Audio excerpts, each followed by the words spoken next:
Следната надпреварувачка сезона 2024-2025 во првата македонска фудбалска лига ќе се надпреваруваат 12 екипи. Шампионот Струга Тримлум, Шкендија од Тетово, Шкупи, Тиквеш, Силекс од Кратово, Гостивар Берера Струмица, Работнички Воска Спорт од Охрид, Вардар кој преку Бараш избори опсног, Повратникот Пелистер и Новелијата Беса од Добридол која за прв пат ќе се надпреварува во фудбалската елита на Македонија. Минатата сезона од лигата директно испадна Штипска Брегалница како последно пласирана и Македонија Ѓорче Петров која заврши на претпоследното место, со што овие две екипи се нови второлигаши. Вардар играше Барар со Детонит Плачковица и успеа да се избори за опснок откако со 2:0 славеше во Струмица.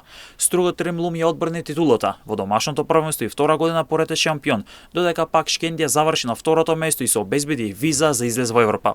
Во Европа излегува и Тиквеш кој го освои купот на Македонија откако славеше со 2:1 над Воска Спорт од Охрид. За Тиквеш ова е повеќе од успешна сезона откако заврши на четвртото место во лигата и го освои купот кој го носи во фудбалска Европа. Новата сезона од првата македонска фудбалска лига треба да започне во вториот викенд од месец август.